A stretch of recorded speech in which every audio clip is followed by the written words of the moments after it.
direito de família se torna muito importante em toda a sociedade, regulamentar direitos, deveres, essa função do magistrado em trazer segurança jurídica para um processo que trata, sobretudo, de aspectos constitucionais. A própria Constituição Federal ela já garante ali direitos e deveres para a sociedade, dentre eles os deveres dos pais em relação aos seus filhos. E aí vem à tona aquele tema importante que você em casa deve estar com dúvidas, os chamados alimentos gravídicos. Para falar sobre esse tema, nós recebemos uma advogada especialista em direito de família, que é a doutora Carolina Pereira Campos. Como vai, doutora? Olá, muito obrigada pelo convite. É um prazer enorme estar aqui falando de um tema, né, tão importante, pouco comentado, né? Um prazer conversar e eu digo que não pela questão de experiência, porque eu sei que a doutora já é especialista em direito de família, mas é uma jovem advogada. Eu gosto muito de falar sobre o tema direito de família com o jovem advogado, porque o jovem advogado ele está antenado, ele está por dentro do que acontece na legislação e mais do que isso, sobretudo ligado a questões de tecnologia, essas novas realidades. E agora, doutora, o que seriam esses alimentos gravídicos?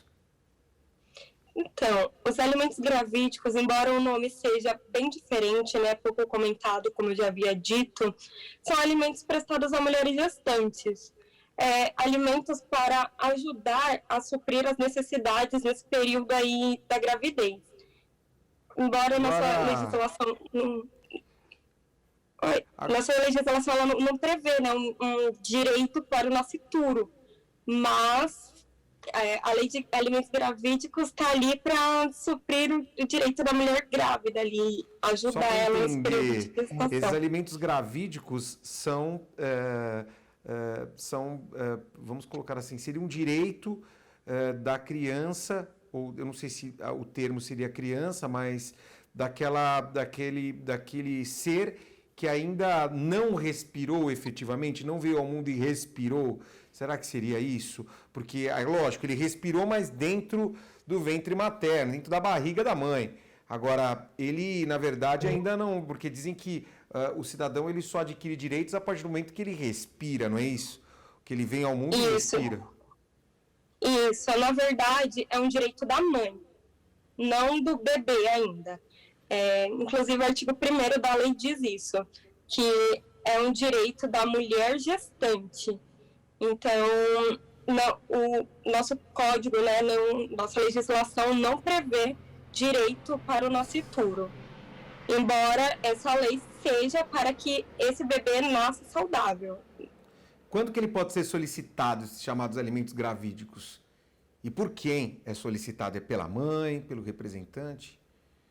Sim, a partir do momento que a mulher descobre a gestação, ela já pode procurar um advogado para ingressar com essa ação. E, como eu já disse, é um direito da mãe, não do bebê. Então, ela é o polo ativo da ação. Agora sim, vamos pensar em casos práticos. Pensar, por exemplo, naquela mãe que ficou sabendo que está grávida e ela necessita de um apoio ali, até porque até o nascimento da criança, os meses de gestação, ela precisa de um apoio para conseguir desenvolver ali aquela gestação de uma maneira efetiva. Seria isso? Ela pode exigir do genitor, do pai, que lhe apoie, que lhe auxilie financeiramente nessa gestação, é isso? Isso mesmo. Na gestação, a mulher tem os gastos, né? Assistência médica, psicológica, exames, internação, parto. Então, tem um gasto. E não é justo que só apenas uma parte arque com todos esses gastos. Então, isso é dividido, né, de forma proporcional, mas é dividido ali entre a gestante e esse suposto pai. É que se fala alimentos gravídicos, nós pensamos muitas vezes que é um direito do bebê, mas na verdade é um direito da mãe. Isso, um direito da mãe. O direito da mãe para garantir um parto saudável, um parto perfeito, mas o direito é da gestante. Para orientar aquela mãe que está em casa, que está nos assistindo, ela ficando sabendo que está grávida, quais os meios de prova ou o que ela precisa para informar ou, melhor, me referindo, a partir do momento que ela postula isso, ou que ela comunica ao pai, o pai de repente não acredita, ou fica na dúvida, ou mesmo se recusa a apoiar, ou mesmo custear aqueles chamados alimentos gravídicos, ela tem que postular no judiciário. O que ela tem que fazer? Quer dizer, quais os documentos que ela se utiliza, enfim. Certo. Quando a lei entrou em vigor, se falava de exame de DNA. Então, o exame de DNA era uma prova imprescindível. Era uma prova certa, né? Não tinha o que se discutir com o DNA. Porém, o DNA foi considerado um exame invasivo, que prejudica tanto o feto quanto a gestante. Então, o artigo foi vetado, não é mais preciso fazer esse exame de DNA. E a lei fala sobre indícios. Então, indícios não são provas, indícios são circunstâncias. A mãe, ela tem que mostrar que teve um relacionamento com esse suposto pai. Então, ela pode demonstrar ali através de mensagem, através de fotos, através de postagens nas redes sociais. Com a tecnologia fica bem mais fácil, né, demonstrar isso. Agora, tem que ser o exame de DNA. O exame de DNA, aliás, é bem polêmico, porque esse exame de DNA, na verdade, ele não vem ali com... na verdade, ele tem com 99% de certeza que é o pai, cara, dificilmente erra, muito difícil. E também é bem polêmico o exame de DNA, porque dizem que algumas pessoas... Eu conversava um outro dia com um cidadão que realiza esses exames de DNA, ele falou que algumas pessoas chegam lá, às vezes chega lá o marido e a mulher, ou o namorado e a namorada, quer fazer um exame de DNA ali para ver se realmente é o pai, ou vice-versa, até o filho, querendo saber quem é o pai ou a mãe. E aí, quando se verifica lá, dizem que algumas pessoas têm traços característicos de outras. E às vezes não é o pai ou não é a mãe. E aí ele fica perguntando, né, mas como que eu não sou o pai, né? E fica aquela questão, no exame de DNA, na sua opinião, ele é preciso e é fácil de ser realizado? A senhora saberia como orientar as pessoas para fazer esse exame de DNA? Então, aí já entra em outro assunto. Porque, assim, nos alimentos gravídicos, é possível solicitar, sim, se as partes optarem por isso, é possível, pode pedir nos próprios autos. Não é uma exigência obrigatória? Não é obrigatório. Muito pelo contrário, não é recomendado pedir. Porque isso pode causar danos ao feto e pode causar danos àquela que está genindo, né? Então, assim, não é recomendável. Mas se as partes optarem por fazer, podem fazer. Inclusive, pode ser solicitado nos próprios autos. Agora, vamos lá, né? Alimentos gravídicos se refere, propriamente dita, à chamada pensão, que não é a pensão alimentícia, propriamente dito, porque é para o bebê não, para a criança, mas seria uma espécie de pensão, então, que alguma das partes ali, quer dizer, na verdade, o genitor, né, pagaria aí a mãe do filho. E essa pensão alimentícia, ela é calculada. Como que ela é calculada pelo magistrado? Ou como se atribui essa pensão? Então, é calculada de acordo com aquilo que nós chamamos de binômio, que é a necessidade e a possibilidade. Que é a necessidade daquele que está recebendo com a possibilidade daquele que está fornecendo os alimentos. Então, a gente pode usar o seguinte exemplo. Se a gestante tem uma gravidez de risco, provavelmente a necessidade vai ser maior. Ela vai precisar fazer mais exames, ela vai precisar de alimentos especiais, então a necessidade dela é maior. Se é um suposto pai que trabalha, ganha bem, a possibilidade dele arcar com esses alimentos é maior. Então, assim, cada caso é um caso, né? A gente leva em consideração a possibilidade e a necessidade. E aí é feito um cálculo. Cidadão autônomo não tem comprovação de renda. Cidadão que não tem como comprovar, quer dizer, é claro que ele pode ali manter uma determinada conta corrente, mas é uma instabilidade em relação aos seus rendimentos. Pode ser que, ainda mais agora, situação de pandemia, como é que fica essa questão, né? Como é que vai comprovar? E mais do que isso, me parece que agora, por exemplo, quem não paga pensão alimentícia, o Superior Tribunal de Justiça, os órgãos superiores, não vêm atribuindo prisão para essas pessoas. Como fica no caso de se recusar a pagar alimentos gravídicos, no caso da pandemia agora, o que acontece? Não está pagando os alimentos gravídicos, pode ser preso também? Então, mesmo sendo autônomo, você não pode se eximir das suas obrigações. Então, o pai autônomo, o pai desempregado, precisa arcar com a sua obrigação. Geralmente, o valor é calculado ali com base no salário mínimo, normalmente, não é regra, mas é calculado assim. Realmente, as maiorias das decisões estão focadas em não ter prisão domiciliar, não ter prisão, as prisões estão sendo prisões domiciliares por conta da pandemia, mas aí é por conta do risco da contaminação, e não tanto por ele estar desempregado e não conseguir pagar, é mais por conta do risco de contaminação. E o prazo de 30 dias também, doutora, o prazo, que quando não paga alimentos tem 30 dias de prisão, depois parece que zerou ali e dali para frente, se ele não volta a pagar, pode ser preso novamente, é isso? Então, vai seguir a lei de alimentos.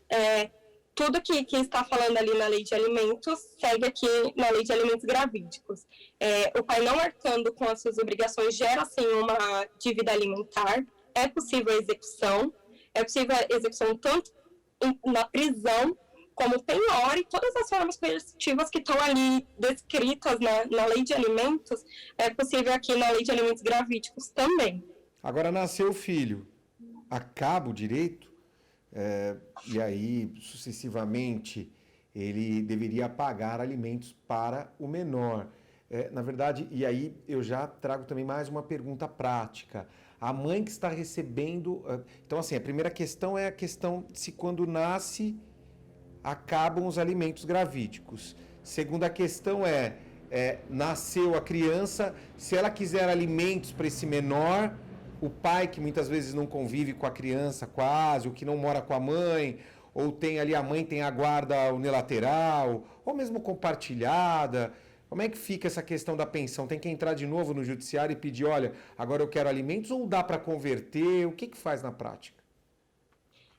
Automaticamente, os alimentos gravídicos são convertidos em pensão alimentícia assim que o infante nasce. Aí gera aquilo que a gente chama de sucessão processual. O polo passivo era a mãe, era a gestante, passa a ser o infante, passa a ser o bebê. Então, essa ação de pensão alimentícia começa a ocorrer automaticamente, até que uma das partes solicite a revisão, né? Tanto para redução, como para majoração, até mesmo para exoneração, né? Interessante. Agora... Nasceu a criança, nós falamos de DNA, vamos imaginar o seguinte, que essa criança, quando nasceu, como não foi feito o DNA naquele momento em que se estabeleceu os alimentos gravídicos, vamos dizer que essa criança se faz o DNA e se constata que essa criança não é filha daquele genitor que pagou ali durante os 9 meses, ou 10, lógico que são 9 meses, mas talvez 10 meses até... o nascimento e acho que os primeiros, acho que até que ele cesse, porque acho que não cessa automaticamente, né, doutora? Não cessam, acho que esses alimentos não cessam, quer dizer, para ele parar de pagar os alimentos, ele tem que entrar no judiciário ou já é estabelecida uma data de término? Então, após o nascimento, o pai pode solicitar, né, o exame de DNA, e se o DNA for negativo, ele já se exonera dessa obrigação. Não precisa entrar com outra ação. Se desonera, mas dá para pedir devolução do valor que pagou, se dizer que não foi o filho, é isso? Não há o que se falar em devolução, porque são alimentos, né? Alimentos são consumíveis e são irrepetíveis. Não tem como devolver esses valores, por se tratarem de alimentos. Bem, mas vamos imaginar o seguinte, foi pago pelo pai, o suposto pai, que não era o pai. E aí ele constata depois com aquela... mulher que, na verdade, aquele filho não é dele. E aí, ele pode pedir para que ela devolva esses valores, porque ele pagou achando que o filho era dele, né? Sim, então, a gestante, ela não devolve esses valores, porque, como eu falei, são alimentos, não tem como devolver. Mas é possível, achando o verdadeiro pai, entrar com uma ação de regresso. Porque, como ele assumiu a obrigação no lugar de outro, ele pode cobrar esses valores pagos. Interessante. Ali, falando nisso, né, a doutrina e a jurisprudência majoritária entendem que a genitora ela só vai responder por indenização, porque não se fala em devolução, pode responder uma ação à parte, né, uma ação autônoma, por indenização de danos morais e materiais, mas só se comprovada a má-fé. Só se for comprovada que aquela gestante agiu com dolo, que ela tinha certeza dos fatos, e mesmo assim ela quis tirar vantagem de terceiro. Fantástico. Obrigado pelos esclarecimentos. Queria agradecer muito a sua participação. Mas antes do término, gostaria que falasse um pouco sobre essa questão da profissão. Doutora que é uma advogada experiente já, com especialização em direito de família. Como que está essa profissão? Eu digo com relação até a uma orientação para os estudantes que estão nos assistindo. Essa questão do estudante que quer, por exemplo, seguir o direito de família. Se pudesse dar algumas dicas aqui ou mesmo informações atuais da profissão propriamente dita. Sim, o direito de família, ele é bem amplo, né? Então, você precisa estar sempre se especializando, se atualizando, porque cada dia vai acontecendo uma coisa nova e você precisa estar buscando conhecimento. Então, é muito importante, né, você se especializar naquilo que você quer, naquilo que você gosta. Principalmente agora, nesse momento de pandemia, o direito de família vem crescendo muito, as demandas de famílias vêm crescendo muito, devido a divórcios, guarda, nesse período de pandemia, assim, aumentou muito. Então, é bem importante, é uma área bastante interessante de se aprofundar, de se atualizar e de seguir, assim, principalmente agora nessa época. Obrigado pela sua presença e espero que possamos falar outros momentos sobre mais temas do direito de família. Obrigada a você pelo convite. O programa Nosso Direito em Ação fica por aqui. Voltamos em breve com mais um tema importante para toda a sociedade. Até lá.